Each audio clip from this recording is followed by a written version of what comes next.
Hello, and welcome to our lesson on understanding the difference between proper and improper fractions.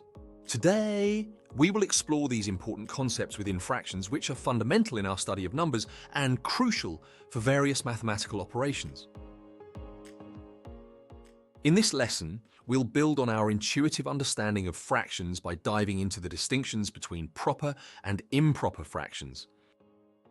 We'll start by clearly defining what proper fractions are and provide examples to illustrate them. Next, we'll introduce improper fractions, showcase examples, and highlight how they differ from proper fractions. In our previous lessons, we've established a solid foundation by discussing and understanding fractions on an intuitive level. We've learned how to represent parts of a whole using fractions and how to perform basic operations like addition and subtraction with them.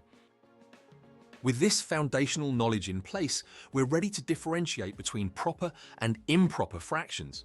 Recognizing and working with these different types of fractions is crucial in various mathematical contexts, such as simplifying expressions or solving equations. For example, knowing the type of fraction we are dealing with can immediately inform us whether we need to consider converting it to a mixed number for ease of use, especially in practical scenarios like calculating portions in recipes or dividing assets. Let's dive in and enhance our understanding of fractions. All right,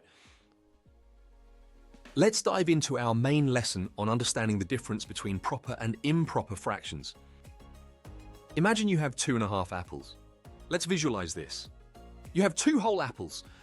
Then you have an additional half of an apple. We can represent this in 2 ways. First, we could think of it as being 2½ apples. This is known as a mixed number. Here, the quantity is shown as a combination of a whole number and a fraction. 2 represents the 2 whole apples. Half represents the half apple. In this format, the fraction part is what we call a proper fraction.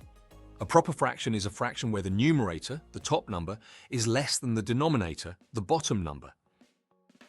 Other examples of proper fractions include 2/5, 1/3, and 8/9. However, there's a slight difference. While these examples are simply proper fractions, 2½ is called a mixed number because it has both an integer, 2, and a fraction, a half. The second way to represent 2½ apples is as an improper fraction. Here, we would represent our apples as 5/2 apples. Here's how we get that. 2 whole apples can be thought of as 4 half apples, plus the extra half apple. So we add these together, giving 5 halves or 5/2. In this format, the fraction is called an improper fraction. An improper fraction is a fraction where the numerator, 5, is greater than the denominator, 2. While it might seem less intuitive to think of 2½ apples as 5 halves, both representations are numerically equivalent. So, to recap, a proper fraction is a fraction where the numerator is less than the denominator.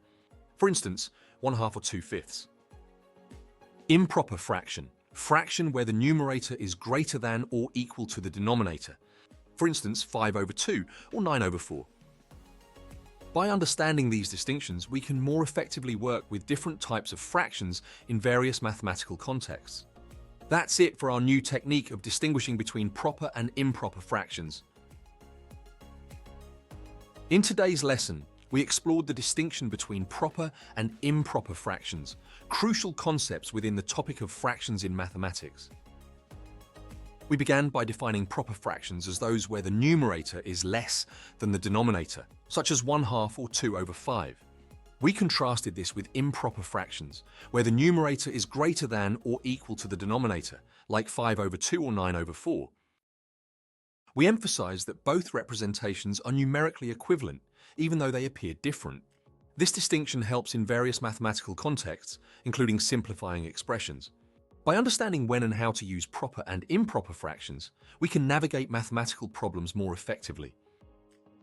Through this lesson, we have not only clarified these fundamental concepts, but also laid the groundwork for practical applications, ensuring a deeper comprehension that will aid in future mathematical endeavors. Watch the rest of the GCSE Maths course at Sophos Education